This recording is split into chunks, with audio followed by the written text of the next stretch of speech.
प्रभु का नाम का महिमा हो। നമ്മുടെ ഈ ദിവസങ്ങളിൽ ഈ മൂന്നാമത്തെ ദിവസത്തേക്ക് നമ്മൾ കടന്നിരിക്കുകയാണ്. आज तीसरा दिन का सेशन में तीसरा दिन में हम प्रवेश कर चुके हैं। നമ്മുടെ തുടക്കം തന്നെ നല്ല അനുഗ്രഹീതമായ ഒരു തുടക്കമായിരുന്നു. ലോർഡ് മീറ്റിംഗോട് കൂടെ തന്നെ और हमारा शुरुआत ही बहुत ही आशीषमय था, क्योंकि हम लोग प्रभु मेहर से हमारा सेशन को हमने शुरू किया। കാരണം എവിടെ ഒരു തുടക്കം ഒരു യാഗം നടത്തുന്നതിലൂടെയാണ്, യാഗത്തിലൂടെയാണ് ഒരു തുടക്കം. क्योंकि हम हमेशा हम देखते हैं कभी भी एक बात को शुरुआत करता है तो पहला एक बलि करके शुरुआत होता है। നാം പിന്നീട് അതിനോടനുബന്ധിച്ച് ആ യാഗത്തിപ്പം പഴയ നിയമത്തിൽ നമ്മൾ കാണുമ്പോൾ ആ പെസഹ കുഞ്ഞാട് അറുക്കപ്പെട്ടപ്പോൾ അതിന്റെ മാംസം അവർ ഭക്ഷിച്ച് അതിൽ ബലപ്പെട്ടവർ ജീവിക്കാൻ പോവുക. तो क्योंकि हमने पुराने नियम में देखते हैं कि जब वो लोग मरुभूमि का यात्रा जंगल का सफर शुरू करने से पहले वहां पर क्या हुआ, एक वध वहां पर हुआ था और वो लोग ने खाया था वो जो मांस उसका बल से था वो राज्य में वो लोग पहुंचने वाले थे। എന്നാൽ ആ മാംസം ഭക്ഷിച്ച് അവർ ജീവിച്ച് ദൈവത്തെ അവരുടെ ജീവിതത്തിൽ മഹത്വപ്പെടുത്തണമായിരുന്നു. परंतु वो लोग जो मांस खाया है उससे वो लोग बल प्राप्त किया हुआ बातों में प्रभु को महिमा देना जरूरी था। നമ്മളും ഒരു പെസഹ കുഞ്ഞാട് നമുക്ക് വേണ്ടി അറുക്കപ്പെട്ടതിൽ നമ്മൾ തുടക്കം ഇട്ടിട്ട് നമ്മൾ അത് കണ്ടിന്യൂ ചെയ്യുകയാണ്. उसी तरह हमारे विषय में भी फसोन का पर्व का वो बलि का अर्पण कर ही मतलब प्रभु मेज का हम लोग ने शुरुआत कर हमारा सेशन पहला दिन शुरू किया था। उसी बात का बल से हम आगे बढ़ रहे हैं। अभी ഇതിന് അന്ത്യമില്ല, इसका समाप्ति नहीं है। നമ്മൾ വിചാരിക്കും കർത്താവ് വരുന്നതോടുകൂടെ ഇതിന്റെ അന്ത്യമാണെന്ന്. हमें लगेगा कि प्रभु आ जाएगा और फिर सब बातें खत्म हो जाएगा करके। ഇന്ന് നമ്മൾ അനുഭവിക്കുന്ന ഈ ക്രിസ്തുവിനെ നിത്യതയിൽ നമ്മൾ അനുഭവിക്കാൻ പോകും. परंतु प्रियो, वास्तव में क्या होगा, आज अभी हम लोग जो मसीह को अनुभव कर रहे हैं ना, जो खुशी हमको मिल रहा है ना, यही खुशी और यही आनंद आने वाले युग में हम कंटिन्यू करेंगे। കർത്താവ് ആദ്യം അന്തവും അൽഫയും ഒമേഗയും ആകുന്നു പറഞ്ഞതുപോലെ തന്നെയാണ് അവനോട് കൂടെ നാമും നിത്യതയിൽ ക്രിസ്തുവിനോട് കൂടെ അവനെ അനുഭവിക്കുന്നു. जैसा परमेश्वर ने कहा, मैं ही आदि और मैं ही अंत हूँ, मैं ही अल्फा और ओमेगा हूँ, ये अनुभव का जो पद जो परमेश्वर का है, उनके साथ हम भी आने वाले युग में परमेश्वर के साथ सदा निवास कर वो आनंद को हम लोग अनुभव करेंगे। നമ്മൾ ഈ കഴിഞ്ഞ ദിവസങ്ങളിൽ 10 മെസ്സേജാണ് നമ്മൾ കേട്ടത്. गए दिनों अभी तक हमने 10 सेशन में बैठे हम लोग। എല്ലാം ഒന്നിനൊന്നിന് മെച്ചമായി അനുഗ്രഹിക്കപ്പെട്ട നമ്മൾക്ക് ജീവിതത്തിലേക്ക് അതെ നമുക്ക് വേണ്ടതായിട്ടുള്ള വചനം മുഴുവൻ കിട്ടി. और मैं विश्वास करता हूँ कि अभी तक हमने सुनते आए एक सेशन एक के ऊपर हमें देकर वचन से हमें पोषण कर हमारे जीवन के लिए जो भी जरूरत का अवस्था का बातें था वो सब बातें हम सुन रहे थे। കാരണം വീണ്ടും ജനനം, നീതീകരണം, വിശുദ്ധീകരണം, വീണ്ടെടുപ്പ്, പ്രായശ്ചിത്തം, നിരപ്പ്, ഏകീഭവിക്കുക, സ്വാതന്ത്ര്യം, രൂപാന്തരം, ഇങ്ങനെ അവസാനം വന്നിട്ട് ആ പുത്രത്വത്തിലേക്ക് വളർന്നു വന്നിട്ട് തേജസ്കരണം പ്രാപിക്കുക. हमने देखा नया जन्म होना, धर्मी ठहराया जाना, पवित्रताई, छुटकारा, प्रायश्चित, मेल मिलाप करना, परमेश्वर के साथ हमारा पहचान, आइडेंटिफिकेशन और फ्रीडम, छुटकारा, और अभी फिर रूपांतरण, और फिर हमारे बदले जो प्रभु मरा, और अभी हम जो पुत्रत्व देखने जा रहे हैं, ये सब में सम्मिलित होकर फिर हम लोग आखिरी में क्या करेंगे, महिमादायक होंगे। പ്രവചനത്തിൽ ഒരു കാര്യം പറയുന്നുണ്ട്, യഹോവയുടെ വചനത്തിൽ അന്വേഷിച്ചു നോക്കി അവയിൽ ഒന്നും കാണാതിരിക്കുകയില്ല, അവയിൽ ഒന്നിനോടൊന്നും ഇണയില്ലാതിരിക്കുകയുമില്ല, എല്ലാം ഇണയോട് ചേർത്താണ് ഇരിക്കുന്നത്. हम भविष्यवाणी में ऐसा पढ़ते हैं कि प्रभु का वचन को खोजो, तुम्हारे जरूरत की बातें सब उसमें मिलेगा, सब बातें उनके साथ इंटरलिंक्ड है, एक बात उसके साथ जुड़ा हुआ है, तुम्हारा जरूरत का सब बातें वचन से मिलेगा। അതുപോലെ തന്നെയാണ് ഈ മെസ്സേജുകളും ഒരുക്കപ്പെട്ടിരിക്കുന്നത്. കാരണം ജനനം മുതൽ തുടക്കം ഇങ്ങനെ കണ്ടിന്യൂഷൻ ആയി വന്നിരിക്കും. उसी तरह आज का अगर हम लोग ये सेशंस अगर हम लोग ने देखा तो ये सब एक से लिंक दूसरे लिंक में इंटरलिंक होकर कनेक्टेड था। हमारा जरूरत के विषय से लेकर तो जन्म से लेकर रूपांतर तक का सब बातें इंटरलिंक होकर कनेक्ट होकर हमारे विषय में प्रभु बात कर रहा है। കാരണം നമ്മുടെ വീണ്ടും ജനനത്തിലൂടെ നമ്മുടെ പാപത്തെ മുഴുവൻ കർത്താവ് ഏറ്റെടുത്തിട്ട് നമ്മുടെ പാപം കംപ്ലീറ്റ് ക്ഷമിച്ച് ഞാൻ ഓർക്കയില്ലെന്ന് പറഞ്ഞിട്ട് പിന്നീട് അടുത്ത നീതീകരണം കാണിക്കുന്നത് ദൈവം നമ്മൾ കുറ്റം ചെയ്തിട്ടില്ലാത്ത നിലയിൽ നമ്മളെ എണ്ണുക കാണുക. तो हमारा नया जन्म हो जाने के बाद प्रभु ने हमारा पाप क्षमा कर दिया है। प्रभु पाप क्षमा करने के बाद फिर परमेश्वर क्या बोल रहा है, अब मैं तुम्हारा पापों को और अधर्म को मैं याद नहीं करूंगा। ऐसा करके बोलने के बाद वही परमेश्वर बोल रहा है, हमें धर्मी ठहरा कर बोल रहा है, तुम लोगों ने पाप किया ही नहीं। അങ്ങനെ അത് കഴിഞ്ഞിട്ട് നമ്മൾ ദൈവത്തിനായി നമ്മളെ സെപ്പറേറ്റ് ഒരു ശുശ്രൂഷ ദൈവത്തിന് വേണ്ടി ചെയ്യാൻ നമ്മളെ ദൈവം സെപ്പറേറ്റ് ചെയ്യുക. तो इस तरह ये लोग जिन्होंने पाप किया ही नहीं है, ये लोगों को ये पदवी देकर अभी ये लोगों प्रभु क्या कर रहा है, उनको अलग कर रहा है। मतलब प्रभु अभी उनका सेवा को इस्तेमाल करने के लिए एक अलग सेविका के लिए उनको नियुक्त कर रहा है। അതെ, ഈ ക്രിസ്തുവിനെ അവന്റെ വീണ്ടെടുപ്പിനെ സംസാരിച്ച്, അതെ പൗലോസ് പറഞ്ഞതുപോലെ ദാവീദിന്റെ സന്തതിയായി ജനിച്ച് മരിച്ചിട്ട് ഉയർത്തെഴുന്നേറ്റ യേശു ക്രിസ്തുവിനെ ആകുന്നു ഞാൻ സംസാരിക്കുന്നത്. ആ ശുശ്രൂഷ, അതെ ആ വീണ്ടെടുപ്പിന്റെ ശുശ്രൂഷ തികയ്ക്കുമ്പോൾ ദൈവം അതെ നമ്മളെ എത്രമാത്രം പ്രൊട്ടക്ട് ചെയ്യുന്നു എന്നുള്ളതാണ് ആ പ്രായച്ചിത്തം കാണിക്കുന്നത്. तो उसके लिए प्रभु ने हमें छुटकारा दिया है करके बोलने की वजह से पौलुस क्या बोलता है, ये दाऊद का वंश से आया हुआ ये प्रभु यीशु मसीह के बारे में बोलने के लिए ये मेरा सुसमाचार है जो मैं बोल रहा हूँ करके इस तरह का अनुभव का छुटकारा वो मिलकर वो जब वो सुसमाचार बोलते समय में वो एक सेवा कर रहा है, सुसमाचार का सेवा, वो सेवा बोलकर उसको समझ में आया कि मैं प्रभु में इतना हिफाजत हूँ, इतना मैं सेफ और सुरक्षित हूँ। वो बात का प्रायश्चित में प्रभु ने हमें संभाला है करके हमने देखा। പ്രായശ്ചിത്തം എന്ന് പറഞ്ഞാൽ നമ്മൾ കേട്ടു, നമ്മളെ കവർ ചെയ്യുക, നമ്മളെ മറയ്ക്കുക. प्रायश्चित में हमने देखा हमें ढक रहा है, കാരണം ലോകത്തിൻ്റെതായ നമ്മുടെ സ്വയം നമ്മൾ അല്ലെങ്കിൽ ലോകം, ജഡം, പിശാച് ഇങ്ങനെയുള്ള എല്ലാ ദുഷ്ട ആത്മസേനയും നമ്മളെ തൊടാതെ വണ്ണം ദൈവം നമ്മളെ മറച്ച് പ്രൊട്ടക്ട് ചെയ്യാന്നുള്ള പ്രായശ്ചിത്തം കാണിക്കും. तो प्रायश्चित में मतलब क्या, वो एक ऐसा ढक्कन के समान, प्रोटेक्शन के समान, कवच का जैसा है जहाँ पर हमारा स्वयं, हमारा शैतान का कार्य, मोह, ये सब बातें हम और दुष्ट आत्मा सेनाएं, ये सब जब हमें आक्रमण करने के लिए और हमारा भक्ति जीवन को गिराने आते समय में उस समय में हिफाजत करता है प्रभु का प्रायश्चित का सेवा।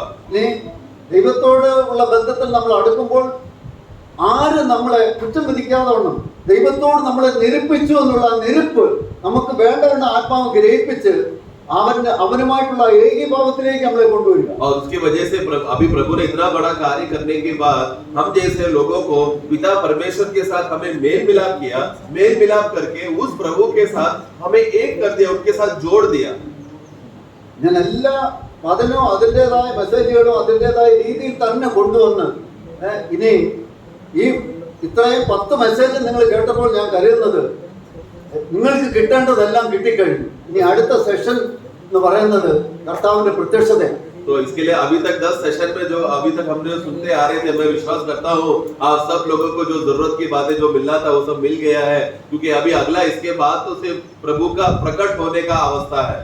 കാരണം കർത്താവിന്റെ പ്രത്യക്ഷതയിൽ നമുക്ക് കിട്ടാനുള്ള इन्हें शरीरത്തിന്റെ തേജസ്സാണ്. तो प्रभु का आगमन आते समय में हमको एक बात मिलना बाकी है, वो कब होगा? प्रभु का आगमन में। प्रभु का आगमन में क्या होगा? हमको तेजस्करण मिलेगा, महिमादायक होंगे हम। പുത്രത്വം, उसके लिए पुत्रत्व जानना जरूरी है। പുത്രത്വം എന്ന് പറഞ്ഞാൽ ദൈവ എല്ലാ വിശ്വസിച്ച് രക്ഷ പ്രാപിച്ച വീണ്ടും ജന്മം പ്രാപിച്ച എല്ലാ ദൈവമക്കളും ദൈവത്തിന്റെ മക്കളാണ്. എല്ലാവരും എല്ലാ വിശ്വാസികളും ദൈവത്തിന്റെ മക്കളാണ്. तो सबसे पहला बात हमें जानना है, जिस किसी का भी नया जन्म हो गया है, जिस किसी ने प्रभु यीशु मसीह को उद्धारकर्ता स्वीकार कर नया जन्म हुए लोग, वो सब लोग परमेश्वर के बच्चे हैं। എന്നാൽ ആ വീണ്ടും ജന്മം പ്രാപിച്ച വിശ്വാസികളിൽ നിന്നും ഒരു തെരഞ്ഞെടുപ്പ് ദൈവം തെരഞ്ഞെടുക്കുന്നതാണ് പുത്രത്വത്തിലേക്ക് കൊണ്ടുവരുന്നത്. परंतु पुत्रत्व करके बोलते समय में हमें एक बात समझना है, वो बच्चे होने का दशा से अलग है। तो बच्चे लोग, जिन किसी का भी नया जन्म हो गया है, वो सभी विश्वासियों में से, जो बच्चे लोगों में से पिता परमेश्वर कुछ लोगों को चुनेगा पुत्रत्व का पद के लिए। നമ്മൾ ഗലാത്യ ലേഖനം അതിന്റെ 4-ാം അധ്യായത്തിന്റെ 1-ാം വാക്യത്തിൽ പറയുന്നു, ശിശു സർവത്തിന് യജമാനനായാലും ശിശു സർവത്തിന് അവകാശിയായിരുന്നാലും അത് ശിശു ആയിരിക്കുന്നിടത്തോളം, ഒരു കുഞ്ഞായിരിക്കുന്നിടത്തോളം ആ അവകാശത്തെ അനുഭവിക്കാൻ കഴിയാത്ത നിലയിൽ ഒരു ദാസനേക്കാൾ വിശേഷത ഉള്ളവനല്ല. गलातियों का पुस्तक 4:1 में जब पढ़ते समय, अध्याय 4 में पढ़ते समय में, बालक, एक घर पे जब बच्चा जो बालक है वो भले ही घर का अधिकारी क्यों ना हो, परंतु जब तक उसके अंदर बचपना है, वो छोटा है, घर का अधिकारी का जिम्मेदारी वो उठा नहीं सकता। അപ്പൊ ആ കുഞ്ഞ് വീട്ടിൽ ജനിച്ചു, അതിന് അവകാശമുണ്ട്, അതിനെല്ലാം ഉണ്ട്. പക്ഷേ ആ കുഞ്ഞായിരിക്കുന്നിടത്തോളം അതിന് അതിന്റെ അപ്പന്റെ സമ്പത്ത് അനുഭവിക്കാൻ അതിന് കഴിയുന്നില്ല. तो एक बच्चा भले ही घर पे जन्म लिया हो, घर पे वो जन्म ले लिया है, वो पिता का जो भी जायदाद का अधिकार है वो तो वो बच्चे का ही है, लेकिन वो बच्चा होने की वजह से, बचपना छोटा रहने की वजह से, शिशुपन का अवस्था में रहने की वजह से घर का जायदाद, घर का अधिकार, पिता का जो भी अधिकार है वो उसमें शामिल नहीं हो सकता. उसको बड़ा होना पड़ेगा, बड़ा पद होना पड़ेगा, जरूरी है, ताकि वो अधिकार का अनुभव कर सके. നമ്മള് ഈ പുത്രത്വത്തിന്റെ അത് മെയിനായിട്ട് നമ്മൾ ജയിക്കുക എന്നുള്ളതാണ്. हाँ, तो यानी ए पॉइंट अगर हम പൂർണ്ണ ജയം പ്രാപിച്ചവൻ എന്നാ आउटलाइन अगर जब पढ़ते समय में वहां पर हम देखते हैं कि हम लोग जय से भी बढ़कर है करके, पुत्रत्व का अनुभव मतलब क्या है? मोर देन कॉन्करर, जयपन का अनुभव को दिखाता है. 8:37 വായിക്കുമ്പോൾ റോമൻ ലേഖനം रोमियो का पुस्तक 8 का 37 में हम पढ़ते हैं, परंतु इन सब बातों में हम उसके द्वारा जिसने हमसे प्रेम किया है हाँ. जयवंत से भी बढ़ते हैं. बस बस बस.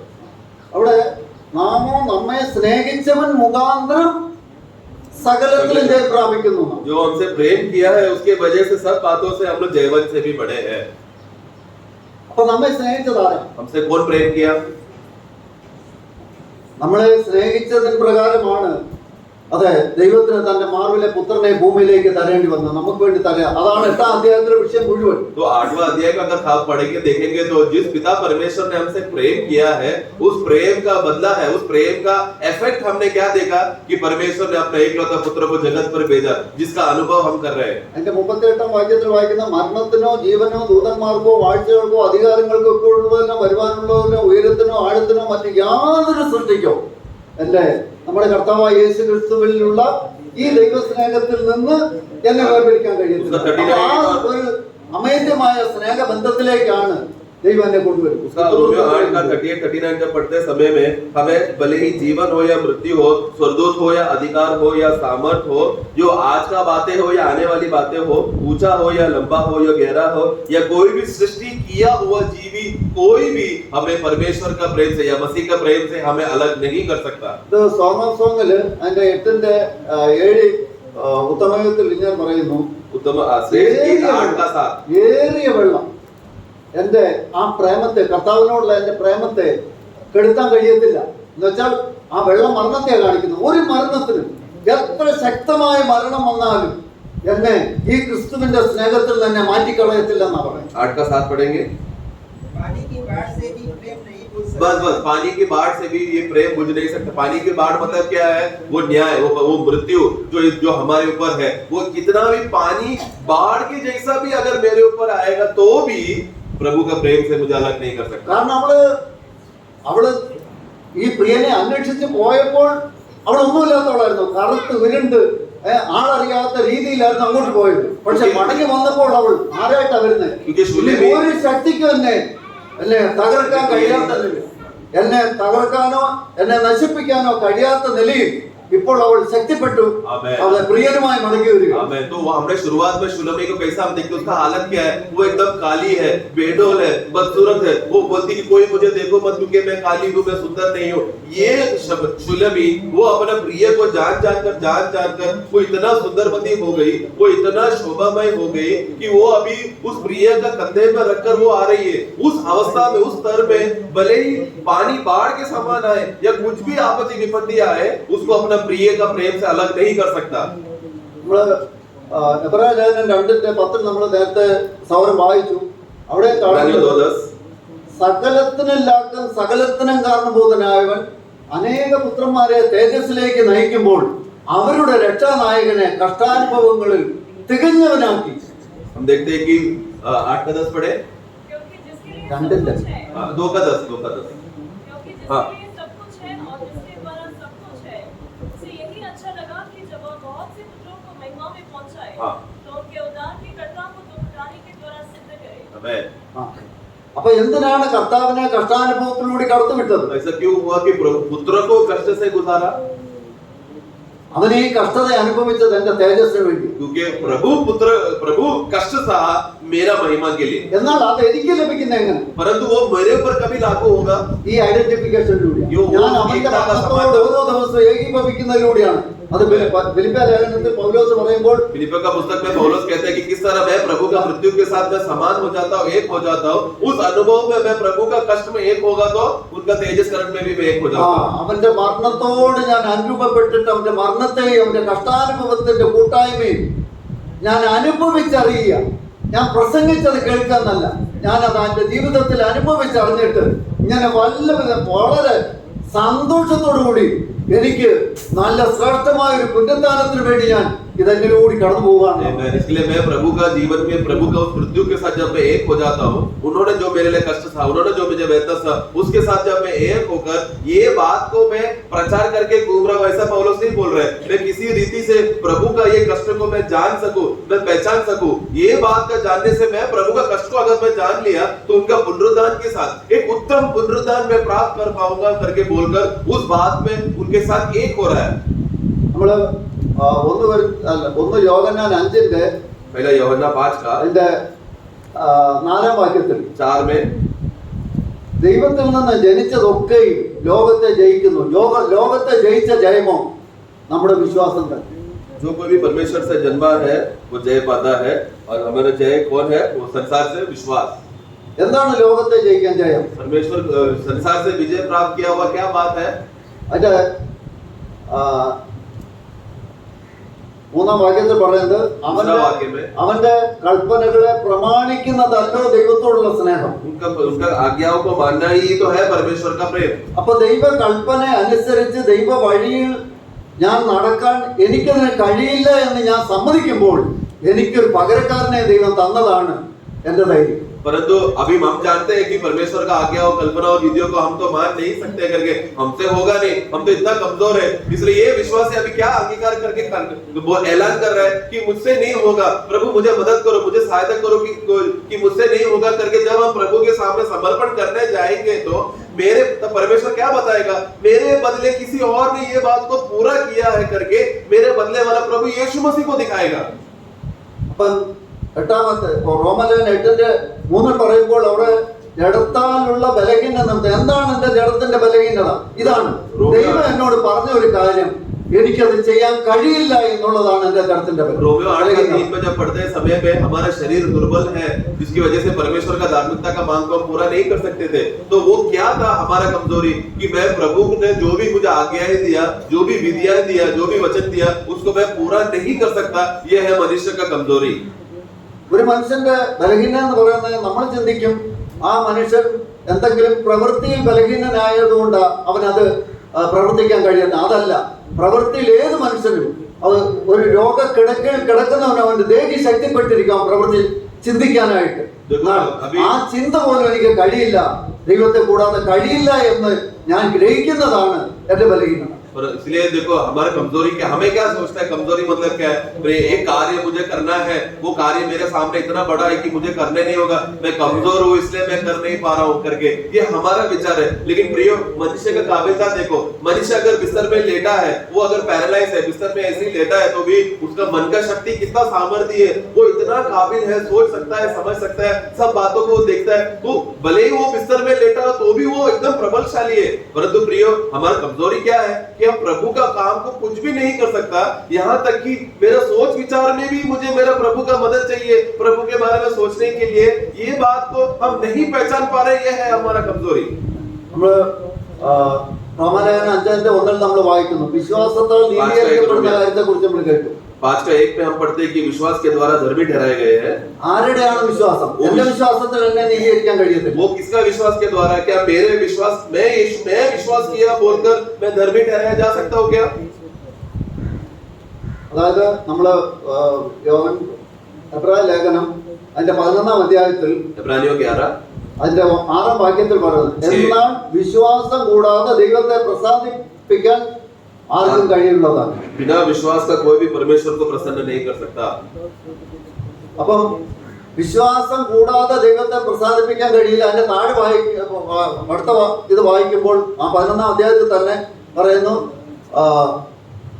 ശുദ്ധീകരണം കൂടാതെ ദൈവത്തെ പ്രസാദിപ്പിക്കാൻ കഴിയില്ല. അപ്പൊ ഈ ശുദ്ധീകരണം കൂടാതെന്ന് പറഞ്ഞാൽ ഞാൻ സെപ്പറേറ്റ് ദൈവത്തിനായിട്ട് ഞാൻ സെപ്പറേറ്റ് ചെയ്യാത്തിടത്തോളം കാലം ദൈവത്തിന് എന്നിൽ പ്രസാദമില്ല. ഞാൻ ക്രിസ്തു എന്റെ വിശ്വാസമാണെന്ന് ഞാനത് സ്വീകരിക്കാത്തിടത്തോളം കാലം എനിക്ക് ദൈവത്തെ ഞാൻ പ്രസാദിപ്പിക്കാൻ കഴിയും. जैसा इधर हमने पढ़ा विश्वास के बगैर प्रभु को प्रसन्न करना अनहोना है, उसी रीति से नीचे जब पढ़ते समय में हम देखते हैं पवित्रता के बगैर तुम परमेश्वर को देख सकते और प्रसन्न नहीं कर सकते. तो ये दोनों विषयों में मुद्दा क्या है कि हमारा पवित्रता और हमारा अलग भाई कौन है? प्रभु यीशु मसीह है. वो अलग भाई और पवित्रता मेरे अंदर नहीं रहेगा तो मैं परमेश्वर को कभी प्रसन्न नहीं कर सकता, परमेश्वर को देख नहीं सकता. विश्वास मेरा विश्वास नहीं, विश्वास प्रभु यीशु मसीह है, एक व्यक्ति है. वो विश्वास अगर मेरे अंदर रहेगा तो ही मैं परमेश्वर को प्रसन्न कर सकता हूँ. നമ്മൾ ആവർത്തന പുസ്തകത്തിൽ കർത്താവ് പഴയ നിയമത്തിൽ ജനത്തോട് ഇസ്രായേൽ ജനത്തോട് പറയുന്നു. അതിന്റെ 14 അധ്യായത്തിന്റെ 2-ാം വാക്യത്തിൽ 14 ड्यूटरोनॉमी 14:2 वहाँ पर प्रभु इस्राएल लोगों से बात करता है. നിന്റെ ദൈവമായ യഹോവയ്ക്ക് നീ വിശുദ്ധ ജനമല്ലോ, ഭൂതലത്തിലുള്ള സകല ജാതികളിലും വെച്ച് തനിക്ക് സ്വന്തമായിരിക്കാൻ യഹോവ നിന്നെ തെരഞ്ഞെടുത്തിരിക്കുന്നു. यहोवा ने तुम्हें चुन लिया है. क्योंकि तू अपने परमेश्वर यहोवा के लिए एक पवित्र समाज है और यहोवा ने तुझको पृथ्वी पर के समस्त देशों के लोगों में से अपनी निज संपत्ति होने के लिए चुन लिया है. എന്നാൽ അവിടെ പറഞ്ഞിരിക്കുന്നത് അതിന്റെ എക്സോഡസ് 19:6 പറയുന്നു, നിങ്ങളെ ഞാൻ ഇസ്രായേലിൽ നിന്ന് കഴുകന്റെ ചിറകിൽ വഹിച്ച് ഞാൻ കൊണ്ടുവന്നത് ഒരു പ്രത്യേക ഉദ്ദേശത്തിനാണ്, നിങ്ങളെ മുഴുവൻ ഒരു രാജകീയ പുരോഹിതന്മാരായി നിങ്ങളെ എനിക്ക് തെരഞ്ഞെടുക്കാൻ വേണ്ടിയിട്ടാണ്. പക്ഷെ ഒരു കാര്യമേ ഉള്ളൂ, ഞാൻ പറയുന്ന വാക്ക് നിങ്ങൾ കേൾക്കണം. वहाँ पर प्रभु जब 19 का 5-6 में जब पढ़ते समय में प्रभु वहाँ पर एक बात बोलता है कि मैं तुमको उकाब की तरह अद्भुत रीति से तुमको मिस्र देश से मैं छुड़ाकर लाने का एक बहुत बड़ा उद्देश्य है, ताकि मैं तुमको एक बहुत बड़ा राज्य और समूह बना सकूं. उसके लिए बस एक ही बात का जरूरत है. वो क्या है? वाक्य 5 में कि तुम लोग मेरा आज्ञा का पालन करना और मेरा वचनों को तुम सुनना. അവിടെ അതിന്റെ 6-ാം വാക്യത്തിൽ നിങ്ങൾ എനിക്കൊരു പുരോഹിത രാജ്യവും വിശുദ്ധ ജനവും ആകും. ഇവ നീ ഇസ്രായേൽ മക്കളോട് പറയേണ്ടുന്ന വചനങ്ങൾ. इस्राएल लोगों को बताने वाला वचन क्या है? कि तुम मेरे लिए एक राजकीय याजक का समाज हो और एक पवित्र नगर हो. അതിന്റെ 5-ാം വാക്യത്തിൽ वाक्य 5 में എന്റെ വാക്ക് കേട്ടനുസരിക്കുകയും എന്റെ നിയമം പ്രമാണിക്കുകയും ചെയ്താൽ നിങ്ങൾ എനിക്ക് സകല ജാതികളിൽ വെച്ച് നിങ്ങൾ എന്റെ സമ്പത്തായിരിക്കും. यदि तुम मेरा बात को मानोगे और मेरे वचनों को तुम अगर पालन करोगे तो तुम क्या करोगे? तुम बाकी सभी जातियों में से तुम मेरे लिए एक नीच धन ठहराए जाओगे. അപ്പം ഇസ്രായേലിനെയും ദൈവത്തിന്റെ സമ്പത്ത് കൊടുത്ത് അവരെ ദൈവത്തിന്റെ ജനമായി മക്കളാക്കി മാറ്റാനാണ് ദൈവം ആഗ്രഹിച്ചത്. इसलिए इस्राएली लोगों को प्रभु ने अपना सब कुछ देकर उनको बचाकर प्रभु इस्राएल को एक खास धन के रूप में बनाकर उनको छुड़ाकर लाया. എന്നാൽ അവരവന്റെ വചനത്തെ തിരസ്കരിക്കുകയും ആ വാക്ക് അനുസരിക്കാതെ അന്യ വിഗ്രഹങ്ങളിലേക്ക് പോയി അതിനോട് ചേർന്ന് നിൽക്കുകയും ചെയ്തുകൊണ്ടാണ് അവരെ ദൈവം തള്ളിക്കളഞ്ഞു. परंतु अभी इस्राएल आगे जाकर इस्राएल का अवस्था क्या हो गया? ये इस्राएल जो यहोवा परमेश्वर का बात मानना चाहिए था और उनका वचन का आज्ञा पालन करना चाहिए था, ये सब बातों से हटकर अन्य मूर्तियों में और अन्य बातों में वो लोग जाकर मूर्तियों के पीछे सेवा करने की वजह से परमेश्वर ने इस्राएल को ठुकरा दिया. എന്നാൽ ആ പഴയ നിയമത്തിൽ നമ്മൾ മിസ്രൈമിൽ നിന്ന് കൊണ്ടുവന്ന ആ 20 ലക്ഷം ആൾക്കാരെ നമ്മൾ ഇന്നലെ കേട്ടു. 20 ലക്ഷം ആൾക്കാരുണ്ടായിരുന്നിട്ടും അതെ ദൈവം കൊടുത്ത മന്ന എത്ര ഒരു ദിവസത്തേക്ക് വേണ്ടുന്ന മന്നയുടെ കണക്ക് വരെ എന്നല്ല നമ്മൾ കേട്ടു. ഇത്രയും ദൈവം അവർക്ക് വേണ്ടി കൊടുത്തിട്ടും അവരിൽ എത്ര പേര് അവന്റെ വാക്ക് കേട്ട് അവരെ അനുസരിച്ചു എന്നുള്ളത് നമ്മൾ जरा सोचो ना, कल हमने देखा था जब मिस्र देश से छुड़ाकर वो लोग कनान देश में जाते समय में उस समय में लोगों का जनसंख्या कितना था? लगभग 20 लाख के आसपास आता है. ये 20 लाख लोगों को कम से कम 1000-2000 टन का मन्ना 40 साल उनको रोज उनको 20,000 2000-3000 टन उनको मन्ना रोज मिलता था. रोज प्रभु का सेवा उनके साथ होने कार्य उनके पास होने के बाद भी आखिरी में कितने लोगों ने प्रभु का वचन का आज्ञा पालन करके राज्य में प्रवेश किया? അവിടുന്ന് 2 പേരെയാണ് ദൈവത്തിന് കിട്ടിയത്. वो 20 लाख लोगों लगभग 20 लाख लोगों का जनसंख्या में सिर्फ 2 ही लोग राज्य में कनान देश में प्रवेश किए. ആ അവകാശം ദൈവം പറഞ്ഞ വാക്ക് കേട്ടപ്പോൾ അവന്റെ സമ്പത്തിലേക്ക് അവന്റെ അവകാശത്തിലേക്ക് അവർ പ്രവേശിച്ചു. मतलब प्रभु का वचन, जो कोई मेरा वचन को मानेगा वो मेरा मिरास में प्रवेश करेगा करके जो आज्ञा प्रभु ने दिया था, उसमें से 2 लोगों ने प्रभु का आज्ञा को पालन करके और मिरास में प्रवेश किया। ഇതുപോലെ ഇസ്രായേലിനെ നമ്മൾ ആദ്യം കേട്ടതുപോലെ എല്ലാ വിശ്വാസികളും ദൈവത്തിന്റെ മക്കളാണ്. അവരിൽ നിന്ന് ഒരു കൂട്ടം ജനത്തെ ദൈവത്തിന്റെ പുത്രത്വത്തിലേക്ക്, അവകാശത്തിലേക്ക്, ദൈവത്തിന്റെ അവകാശം അത് ക്രയവിക്രയം ചെയ്യാൻ, കൈകാര്യം ചെയ്യാൻ പ്രാപ്തിയുള്ളവരാക്കി എടുക്കുക എന്നുള്ളതായിരുന്നു ഈ പുത്രത്വത്തോടുള്ള ബന്ധത്തിൽ കർത്താവ് ആഗ്രഹിക്കുന്നത്. तो परमेश्वर पुत्रत्व बोलते समय में परमेश्वर का उद्देश्य क्या है पुत्रत्व, ये बात हमें समझना है। क्योंकि हम जब नया जन्म पाते समय में हम लोग सब परमेश्वर के बच्चे हो गए, परंतु बच्चे होने की वजह से हम लोग अभी भी शिशु का हालत अवस्था में है। ये शिशु के हालत के लोगों को परमेश्वर का राज्य का जिम्मेदारी उठाने के लिए पहुंचना है, तो वो जिम्मेदारी में हमें आना जरूरी है, पुत्रत्व में बढ़ना जरूरी है। ये परमेश्वर का इच्छा है कि ये शिशु लोग पुत्रत्व में आए ताकि स्वर्ग राज्य का जिम्मेदारी हम लोग उठा सके। ഈ പുത്രത്വത്തിലേക്ക്, കാര്യപ്രാപ്തിയിലേക്ക് കടന്നു വന്ന ഇസ്രായേൽ ഗോത്രം 12-ൽ നിന്നും ഒരു വ്യക്തി അതിനകത്തേക്ക് കടന്നു വരാൻ ഇടയായി നമ്മൾ തിരുവെഴുത്തിലൂടെ കാണും. और वचन में हम देखते हैं कि इस्राएल का 12 गोत्रों में से एक ही व्यक्ति था जो इसके लिए योग्य रीति से सेवा में पूरा कर पाया। നമ്മൾ യോസഫിനെ കുറിച്ച് കേൾക്കുന്നു. हम यूसुफ के बारे में हम देखते हैं, നമ്മൾ അതായത് ഉൽപ്പത്തി 39 उत्पत्ति 39, जेनेसिस 39 അതിന്റെ 1-2 1-2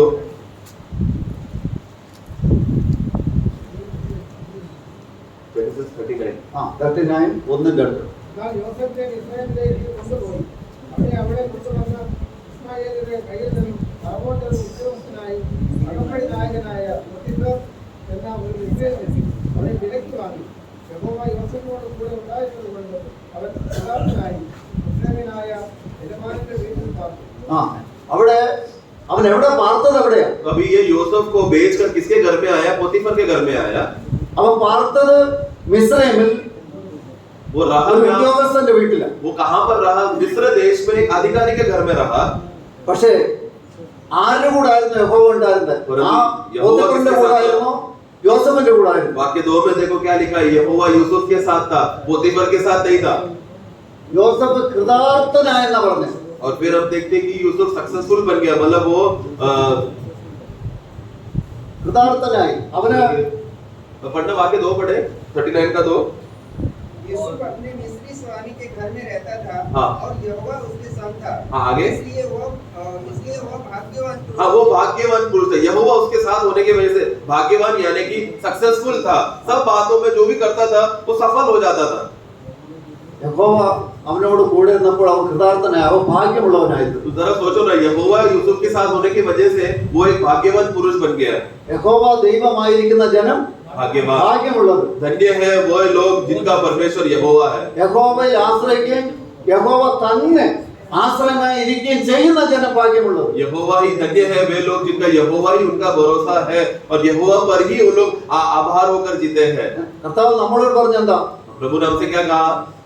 ഞാൻ എല്ലാ നാളും നിങ്ങളോട് കൂടെയുണ്ട്, मैं सदा तुम्हारे साथ हूँ, ഞാൻ നിങ്ങളെ ഒരു നാളും വിട്ടു പോകത്തില്ല. मैं तुम्हें कभी नहीं छोड़ूंगा। അതിന്റെ കർത്താവിന്റെ ജനനത്തിൽ പോലും അവനെ ഇമ്മാനുവേൽ എന്ന് പറയാൻ കാരണം എന്താ? तो जन्म में ही यीशु का जन्म के विषय में उसको इम्मानुएल करके बुलाना क्यों कहा? അവൻ നമ്മോട് കൂടെ ഇനി വിട്ടുപോകുന്നില്ല. क्योंकि परमेश्वर हमारे साथ है, वो अभी छोड़कर नहीं जाएगा। പക്ഷേ ആ പഴയ നിയമത്തിൽ യോസഫ് യഹോവ അവനോട് കൂടെ അല്പ സമയം അല്ലെങ്കിൽ ചില കാര്യങ്ങൾക്ക് വേണ്ടി അവനോട് കൂടെ എപ്പോഴും അവനോട് കൂടെ വസിച്ചില്ല. पुराने नियम में जब यहोवा भले ही कुछ विश्वासियों के साथ रहता था करके बोलते थे, उदाहरण के लिए यूसुफ के साथ था करके बोला, वो हमेशा नहीं रहता था, थोड़ा थोड़ा जगह बीच बीच में आता जाता था। जब यहोवा को यूसुफ से कुछ काम रहता था उस समय में यहोवा आता था, वो काम सफल हो जाता था, फिर यहोवा वापस जाता था। പക്ഷെ അവന് നിരാശ ഉണ്ടായിരുന്നോ? परंतु क्या यूसुफ निराश था क्या? അവൻ ഒരു നിരാശയില്ല, സംതൃപ്തനായിരുന്നു. उसका कोई निराशा में वो नहीं था, वो हमेशा समृद्ध था। അയ്യോ, ഞാൻ മിസ്രൈമിലായി പോയല്ലോ, अरे देखो मैं मिस्र में हो गया, ഞാൻ ഈ അടിമത്തത്തിലായി मैं പോയല്ലോ, तो गुलामी में हूँ, എന്റെ അപ്പനും അമ്മയും എന്നെ അന്വേഷിക്കുമോ, मेरा माता पिता ढूंढ रहा है ना मेरे मुझे, എന്റെ അപ്പനും അമ്മയും വിട്ട് ഞാൻ ഏകമായി ഇവിടെ വന്നിരിക്കുന്നു എന്നുള്ള ഒരു ചിന്തയിലും അവനെ അലട്ടിയില്ല. मेरा माता पिता से मैं दूर होकर मैं अकेला हो गया हूँ बोलकर ऐसा कोई विचार में वो दुखी नहीं रहा। യഹോവ അവനോട് കൂടെ ഇരുന്നതുകൊണ്ട് അവൻ കൃതാർത്ഥനായി, സംതൃപ്തനായി. क्योंकि यहोवा उसके संग रहने की वजह से वो भाग्यवान और सफल पुरुष हो गया। അതിന്റെ ഫലം എന്തായിട്ട് മൂന്നാമത്തെ വാക്യം. उसका 3 में उसका फल को हम देखते हैं। और यूसुफ के स्वामी ने देखा, यहोवा उसके संग रहता है और जो काम वो करता है उसका यहोवा उसके हाथ से सफल करता है। ആ. അപ്പം ആ പോത്തിഫറിന്റെ വീട്ടിലുള്ളവരും ഒരു കാര്യം മനസ്സിലാക്കി, ഇവനോട് കൂടെ യഹോവ ഉണ്ട്. तो पोतीफर उसके घराने के लोगों को एक बात समझ गया, यूसुफ के साथ यहोवा है। അതുകൊണ്ട് इसीलिए പോത്തിഫർ ഒരു കാര്യം ചെയ്തു. पोतीफर ने क्या किया? പോത്തിഫറിനുള്ളതെല്ലാത്തിലും इवने अवकाशी पोतीफर के पास जो भी था वो जिम्मेदारी का बात है और अधिकार की बात है, वो सबका अधिकार यूसुफ को दे दिया। अഞ്ചാം വാക്യത്തിൽ वाक्य 5 में അവന്റെ വീട്ടിലെ തനിക്കുള്ള സകലത്തിലും അതേ വിചാരകനാക്കിയ യഹോവ യോസേഫിന്റെ വീടിനെ അനുഗ്രഹിച്ചു. ആ ഈ യോസേഫ് മൂലം ഇസ്രായേലിന്റെ വീടിനെ അനുഗ്രഹിച്ചു. ഇസ്രായേലിന്റെ മൊത്തത്തെ അല്ല, ഈ പോത്തിഫറിന്റെ വീടിനെ. तो अभी देखो यूसुफ क्योंकि जिम्मेदार हो गया और जो भी यूसुफ कार्य करता था उसमें सफल होता था, जिसके वजह से मिस्र देश में एक ही घर भाग्यवान और धन्य था जहां पर यहोवा का हाथ था। वो किसका घर है? पोतीफर का घर। നമ്മള് വലിയ വീരവാദം പറയും, ഈ ദേശം നിലനിൽക്കുന്നത് ഞങ്ങൾ ഉള്ളതുകൊണ്ടാണെന്ന്. हम लोग कभी कभी घमंड और अहंकार से बोलते हैं ना, अरे ये देश टिका हुआ है, हमारा गांव एकदम फलवंत है क्योंकि मैं यहाँ पर रह रहा हूँ। ഞാനിവിടെ നിൽക്കുന്നത് കൊണ്ടല്ല, मैं यहाँ पर रह रहा हूँ इसके लिए नहीं, ദൈവം എന്നോട് കൂടെ നിൽക്കുന്നു. यहोवा मेरे साथ है इसके लिए। അപ്പൊ നമ്മള് യഹോവ നമ്മളോട് കൂടെ ഉണ്ടെങ്കിൽ यहोवा अगर हमारे साथ है तो ദൈവത്തിന് നമ്മളിൽ ചില കാര്യങ്ങൾ ചെയ്തെടുക്കാൻ കഴിയും. परमेश्वर को हमारे जीवन में कुछ काम करने के लिए हो पाएगा। എപ്പോഴാ? कब? ദൈവത്തിന്റെ വാക്കനുസരിച്ച് അവനെ കേട്ട. जब हम परमेश्वर का बातों को मानकर उनका बात को जब सुनेंगे तब। അവനെ അനുസരിച്ചില്ലെങ്കിൽ ഇസ്രായേൽ ജനത്തെ പോലെ തന്നെ നമ്മള് നാശത്തിലേക്ക് പോകും. अगर हम लोग प्रभु का बात का आगे का पालन नहीं करेंगे तो इस्राएल के समान हमारा भी नाश होगा। നമ്മള് 1 യോഹന്നാൻ 3-ാം അധ്യായത്തിൽ നമ്മൾ ഇങ്ങനെ വായിക്കുന്നു, पहला यूहन्ना 3 ദൈവ മക്കളെന്ന് വിളിക്കപ്പെടാൻ പിതാവ് നമുക്ക് എത്ര വലിയ സ്നേഹം തന്നിരിക്കുന്നു. देखो हम परमेश्वर का संतान कहलाए जाने के लिए परमेश्वर ने कितना बड़ा प्रेम हमसे किया, അങ്ങനെ തന്നെ നാം ആകുന്നു. और वैसे ही है।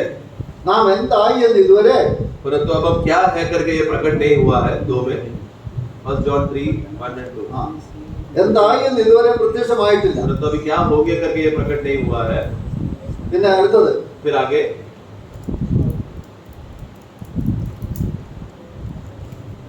അവൻ പ്രത്യക്ഷനാകുമ്പോൾ जब वो प्रकट होंगे, നാം അവനെ താൻ ഇരിക്കും പോലെ കാണുന്നതാകൊണ്ട് അവനോട് സദൃശന്മാരായി. कि जब वो प्रकट होंगे तो हम भी उसके समान होंगे क्योंकि उसी के जैसा होंगे जैसे हम उसे देखेंगे जैसा वो है।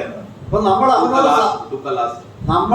അവനോട് സദൃശനായി തീരും. हम उनके समान हो जाएंगे। നമ്മൾ ഇതുവരെ എന്തായി ഇതുവരെ തീർന്നിട്ടില്ല. अभी उनके समान अब तक हुए नहीं है, എന്നാൽ ആ പൊസിഷനിലേക്ക് നമ്മൾ വരണമെങ്കിൽ परंतु वो അതിനു पदवी में വേണ്ടി आना കർത്താവ് ഒരു है, കാര്യം ചെയ്തിട്ടുണ്ട്. उस पदवी में आना है तो उसके पहले काम होना जरूरी है। അതായത് എബ്രായർ 2:17 इब्रानियों 2:17 में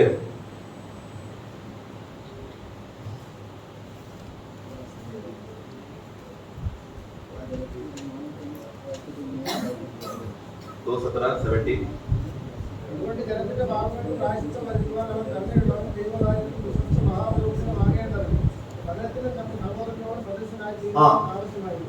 സകലത്തിലും തന്റെ സഹോദരന്മാരോട് സദൃശനായി തീരാൻ അവൻ ആവശ്യമായിരുന്നു. അവൻ കാൽവരി ക്രൂശിൽ നമുക്ക് സദൃശനായി തീർന്നു. कि सब बातों में वो अपने भाइयों के समान बने, मतलब क्या कलवरी क्रूस में हमारे समान प्रभु यीशु मसीह बन गया। അവിടെ അവൻ കണ്ടാൽ ആളല്ല എന്ന് തോന്നുമാറ് विरूपमाയിരുന്നു എന്ന് വായിക്കുന്നു. जैसा भविष्यवाणी में हम पढ़ते हैं यशायाह में कि अगर यीशु को क्रूस में अगर यीशु को देखेगा तो ये मनुष्य है क्या, इतना बदसूरत हो गया। പക്ഷേ അവൻ വിരൂപമായിരുന്നു. परंतु क्या उसका रूप बदल गया क्या, विरूप हो गया क्या, बदसूरत हो गया क्या? നമ്മൾക്കൊരു രൂപം തരാൻ വേണ്ടിയിട്ട് നമ്മുടെ വിരൂപത വരെയായിരുന്നു അവിടെ കണ്ടത്. वो प्रभु यीशु मसीह का बदसूरती वो क्या है, वो हमें सुंदर बनाने के लिए, हमें महिमादायक बनाने के लिए हमारा बदसूरती, हमारा गंदापन यीशु मसीह ने ले लिया। तो यीशु मसीह का जो बदसूरती है वो हमारा बदसूरती वहां पर प्रकट हुआ। അതാണ് റോമാലേഖനം 12-ാം അധ്യായത്തിൽ നമ്മൾ വായിക്കുന്നത്. रोमे 12 में हम पढ़ते हैं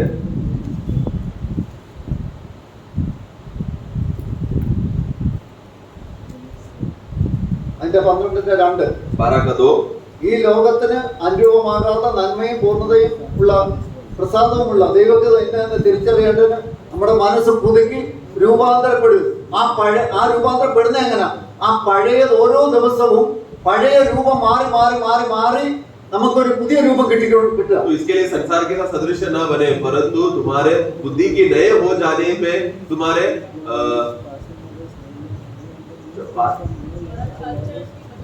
चाल चलन के बदल। तो वहां पर देखो, वहां पर बुद्धि के नए हो जाने के विषय में वहां पर हम देखते हैं वो नयाकरण कैसा होगा। प्रभु में जब विश्वास कर उस पर आश्रय करेंगे तो उनका नयापन आता है हमारे अंदर। എന്നാൽ വേറെ ന്യായപ്രമാണത്തിൽ നിന്ന് കിട്ടിയ ഒരു രൂപം ഉണ്ടായിരുന്നു. परंतु हमें व्यवस्था के द्वारा आया हुआ एक रूप था। ന്യായപ്രമാണത്തിലെ രൂപം എന്താ? व्यवस्था का रूप क्या है? അതിന്റെ 2 റോമാലേഖനം 2 रोमियो 2 का 19 वाक्യം.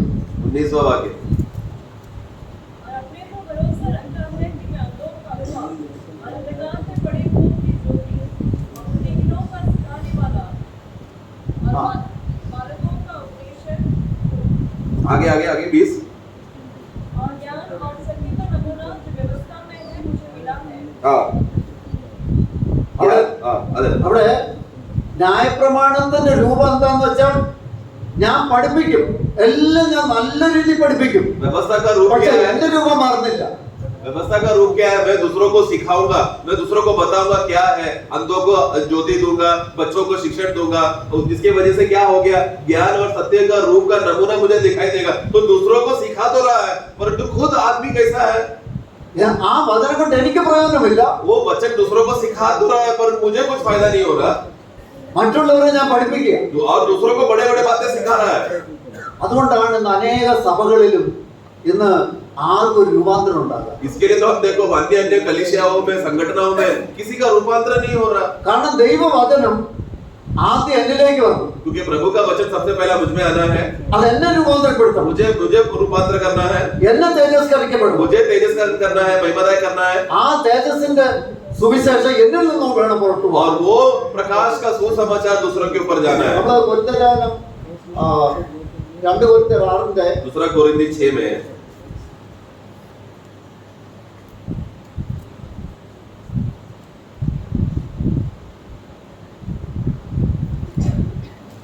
എന്റെ 4 വാക്യം 4 സകലത്തിൽ ഞങ്ങളെ തന്നെ അല്ല 4 सॉरी 4 का 6 4 का അല്ല 4 4 का 4 ദൈവമഹിമയായ ക്രിസ്തുവിന്റെ തേജസ്സുള്ള സുവിശേഷത്തിന്റെ പ്രകാശനം ശോഭിക്കാതിരിക്കാൻ ഈ ലോകത്തിന്റെ ദൈവം വിശ്വാസികളുടെ മനസ്സിൽ ഉണ്ടാക്കും. ആ ദൈവ അവിടെ എന്നാൽ എന്റെ സുവിശേഷം, ഞങ്ങളുടെ സുവിശേഷം മറഞ്ഞിരിക്കുന്നുവെങ്കിൽ നശിച്ചു പോകുന്നവർക്ക് അത്ര മറഞ്ഞിരിക്കുന്നു എന്ന് 3-ാം വാക്യത്തിൽ പറഞ്ഞിട്ട് 4-ാം വാക്യത്തിൽ പറയാം.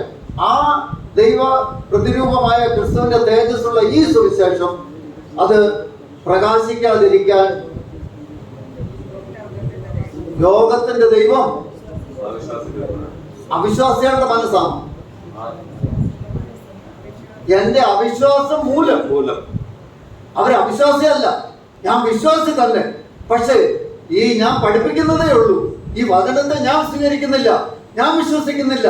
അതുകൊണ്ട് എന്റെ അവിശ്വാസം നിമിത്തം ഇതെന്ത് പറ്റുന്നു? എനിക്ക് ഇരുളായിത്തീരുന്നു, മറ്റുള്ളവർക്കും അത് ഇരുളായിത്തീരുന്നു. तो अभी क्या हो गया? यदि तो ये सुसमाचार अगर पर्दा पड़ा हुआ है तो उसका कारण क्या है? वो नाश होने वाले लोगों के ऊपर पर्दा वो हो गया है, जिसके वजह से अविश्वास करने वाले लोगों को यदि ये बुद्धि का ये संसार का ईश्वर उनको क्या कर रहा है? उनको अंधा कर रहा है ताकि जीवन का ज्योति का सुसमाचार उनको ना पहुंचे। तो वो अविश्वास मतलब कौन क्या है? मेरा अविश्वासता के वजह से अंधकार का कार्य हो रहा है। अविश्वासी लोगों के अंदर नहीं, मेरे अविश्वासता की वजह से।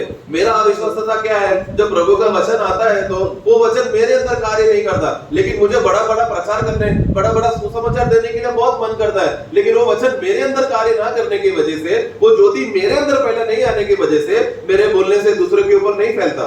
നമ്മള് റോമാലേഖനം 8-ാം അധ്യായത്തിൽ रोमियो 8 में 8:19 8 का 19 സൃഷ്ടി ദൈവപുത്രന്മാരുടെ വെളിപ്പാടിനെ ആകാംക്ഷയോടെ കാത്തിരിക്കുന്നു. സൃഷ്ടി ദൈവത്വത്തിന്റെ ദാസ്യത്തിൽ നിന്ന് വിടുതലും ദൈവ മക്കളുടെ തേജസ്സാകുന്ന സ്വാതന്ത്ര്യം പ്രാപിക്കുമെന്ന് ഉള്ള ആശയോടെ മായയ്ക്ക് കീഴ്പ്പെട്ടിരിക്കുന്നു. മനഃപൂർവ്വമല്ല, അതിനെ കീഴ്പ്പെടുത്തിയവന്റെ കൽപ്പന നിമിത്തമത്രേ. എന്താണ് അവന്റെ കൽപ്പന? എന്താണ് സൃഷ്ടി വെളിപ്പെടാത്ത? तो वो क्या है कि सृष्टि अभी तक इंतजार कर रहा है, तो एकदम चाहत से वो किसका इंतजार कर रहे हैं वो लोग? കാരണം ഈ ദൈവവചനം നമ്മുടെ ഹൃദയത്തിൽ തേജസ്സായി വന്ന് നമ്മളെ രൂപാന്തരപ്പെടുത്തി നമ്മൾ ഇവിടുന്ന് പോയെങ്കിൽ മാത്രമേ ഈ പ്രപഞ്ചത്തെ വീണ്ടെടുക്കാൻ കഴിയുള്ളൂ. तो क्या होगा जब ये महिमा का सुसमाचार जब हमारे अंदर आएगा, तब हमको प्रकाशमय करेगा, हमको प्रकाशमय कर कर हमको तैयार करेगा हम आने वाले राज्य के लिए. तो हम जब यहाँ महिमा का सुसमाचार सुनकर हमारा महिमा होकर जब हम उठा दिए जाएंगे, उस दिन का सारा सृष्टि और सारा दुनिया इंतजार कर रहा है ताकि ये सृष्टि के पुत्र प्रकट हुए. ഈ മണ്ണിൽ നിന്നെടുത്ത നമ്മുടെ ഈ ശരീരം നമ്മൾ ആദ്യം ഇതിന് രൂപാന്തരപ്പെടണം. ഇതിന് രൂപാന്തരം വന്നിട്ട് മാത്രമേ ബാക്കി നമ്മളിൽ എടുത്തിരിക്കുന്ന ബാക്കി മണ്ണിൽ രൂപാന്തരം വരത്തുള്ളൂ. तो सबसे पहला ये मिट्टी से, हम तो मिट्टी से बनाए हुए लोग, सभी जीवित सृष्टियां मिट्टी से बनाया है.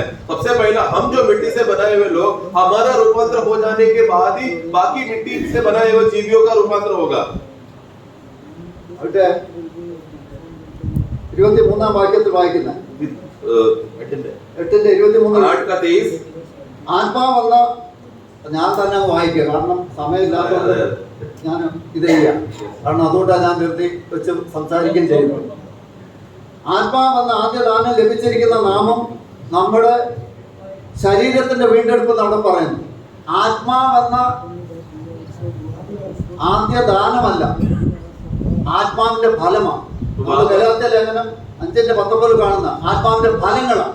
ഈ ഫലം, ഈ വചനം എന്നിൽ രൂപാന്തരപ്പെടുത്തുന്നതിനനുസരിച്ച് ഈ ഫലം എന്റെ ആത്മാവിൽ നിറഞ്ഞു കഴിയുമ്പോൾ, അതെ, ആ ഫലം എന്നിൽ വെളിപ്പെടുമ്പോൾ, तो आत्मा का पहला फल वहां पर लिखा है. देखो, तो वो आत्मा का पहला फल मतलब क्या? आत्मा का सबसे पहला फल क्या है? वो प्रेम है. तो आत्मा का फल वो प्रेम, और बाकी उसके बातें जब मेरे अंदर कार्य होकर प्रकट करके प्रभु का कार्य जब कार्य करेगा, वो है. उसके बाद होगा क्या होगा, जिसकी वजह से मेरा देह छुटकारा पा सकता है.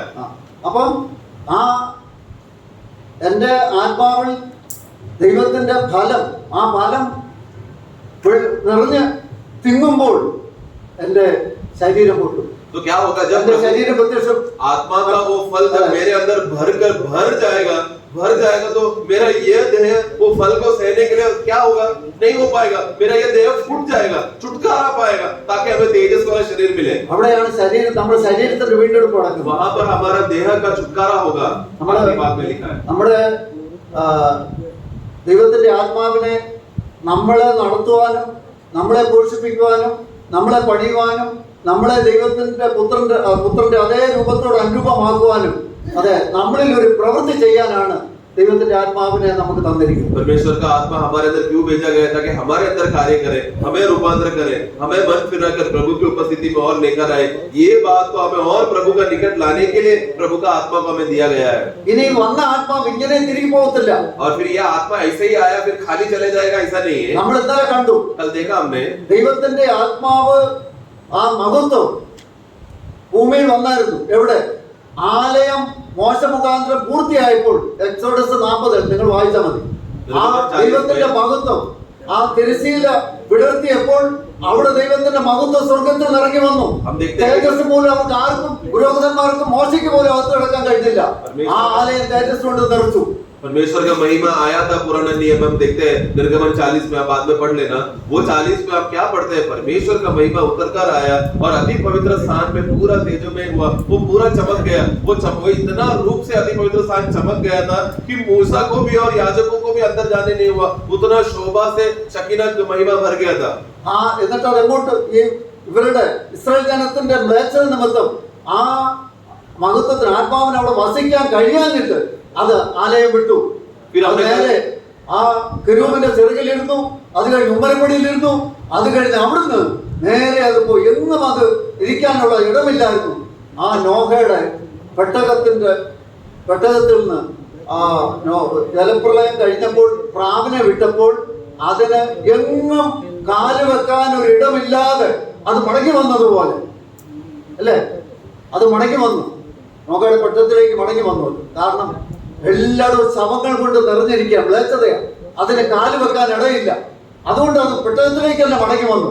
ഇതുപോലെ ദൈവത്തിന്റെ ആത്മാവ് ആ ഇസ്രായേലിന്റെ മ്ലേച്ഛത നിമിത്തം ആലയം വിട്ട് ഉമ്മരിപ്പടി വിട്ട് അതെ സീനായി പർവ്വതത്തിൽ അതായത് ഇന്നത്തെ ഒലുമലയിലേക്ക് പോയി. ആ ഒലുമലയിൽ നിന്നാണ് അത് കാണാതായത്, അത് കടപ്പടയിൽ പോയത്. അതുകൊണ്ടാണ് കർത്താവായ യേശു ക്രിസ്തു ആത്മാവ് പോയ അതേ ഒലുമലയിലാണ് അവർക്ക് വേണ്ടി വരുന്നത്. तो कल हमने देखा था परमेश्वर का महिमा किस तरह इस्राएल का मंदिर में जब वो रहते समय में इस्राएल का गंदगी की वजह से, पाप की वजह से, अशुद्धता की वजह से वो महिमा वहां से निकल गया। पहला बाहर आया, फिर लोगों के बीच में आया, फिर पर्वत में चला गया, फिर वो महिमा गायब हो गया। तो ये क्यों है? इस्राएल का वो गंदगी और अशुद्धता इतने वजह से है कि परमेश्वर का आत्मा वहां पर, वो महिमा वहां पर रुक नहीं पाया। इसका एक छाया के रूप में हम एक रूप को हम देखते हैं नूह के दिनों में। हम देखते हैं जब नूह बाढ़ खत्म हो जाने के बाद नूह ने पहला एक कबूतर को भेजा, तो कबूतर को भेजने के बाद हम देखते हैं कि कबूतर खाली वापस आया। वो वापस क्यों आना पड़ा? क्योंकि वो कबूतर ने सब जगह पर गंदगी देखा, सब जगह पर लाश को देखा, कबूतर को पैर रखने के लिए कोई भी सुरक्षित जगह नहीं देखा, तो वो वापस नूह के जहाज में आ गया। वो एक छाया के रूप में हम देखते हैं कि प्रभु का आत्मा जो परमेश्वर की ओर से आया था, मंदिर में रुका था, लेकिन मंदिर में लोगों का, इस्राएली लोगों का अशुद्धता की वजह से वो वापस परमेश्वर के पास लौट गया। നമുക്ക് ലഭിച്ച ആത്മാവ് നമ്മളെ കണ്ടല്ലാതെ ഈ ആത്മാവിന് പോകാൻ കഴിയില്ല. परंतु नए नियम में ऐसा नहीं है। नए नियम में हम जैसे विश्वासी लोगों आत्मा को हमें छाप देकर मोहर लगा के रखा है। इसलिए जब आत्मा जाएगा तो हमारे बिगड़ जा ही नहीं सकता, हमें लेकर जाएगा। അവനൊരു പ്രവൃത്തി നമ്മൾ ചെയ്യാനാണ് വന്നിരിക്കുന്നത്. क्योंकि वो हमारे अंदर एक कार्य करने के लिए आया है। നമ്മളിൽ ഒരു പ്രവൃത്തി അവൻ ആരംഭിച്ചെങ്കിൽ അവസാനത്തോളം തികച്ച് നമ്മളെ കണ്ടേ പോകത്തുള്ളൂ. हमारे अंदर एक कार्य शुरू किया है तो हमें लेकर ही वो जाएगा। അതാണ് തേജസ്സിന്മേൽ തേജസ് പ്രാപിച്ച് അതേ പ്രതിമയായി നമ്മൾ രൂപാന്തരപ്പെട്ട് നമ്മൾ പോകുന്നത്. हम लोग रूपांतर होकर महिमा से महिमा में हम उठा लिए जाएंगे। അടുത്ത തേജസ്സിന്റെ കാര്യം കർത്തദാസൻ സംസാരിക്കും, കുറച്ചുകൂടെ വ്യക്തമായി സംസാരിച്ച് നമുക്ക് കടന്നു പോകാം. നമുക്ക് എപ്പോഴും ഏത് നിമിഷവും കർത്താവിന്റെ വരവ് അടുത്തിരിക്കുന്നത് കൊണ്ട് അവന്റെ തേജസ് പ്രാപിക്കത്തക്കോണം നമ്മൾ ഉത്സുകരായിരിക്കാം. നമ്മൾ അവനെ തന്നെ ശ്രദ്ധിക്കാം, അവന്റെ വാക്ക് തന്നെ ശ്രദ്ധിക്കാം, അവനെ തന്നെ അനുസരിക്കാം. കർത്താവ് നമ്മെ സഹായിക്കും. इसलिए आगे का विषय प्रभु का दास हम लेंगे महिमा धरण के बारे में, हम और इस विषय में हम देखेंगे। तो इस विषय में हम लोग प्रभु की उपस्थिति में उस मनोभावना में बने रहकर उनके गहराई की बातों को और समझकर महिमा से महिमा में बढ़ने के लिए प्रभु सबको सहायता करें।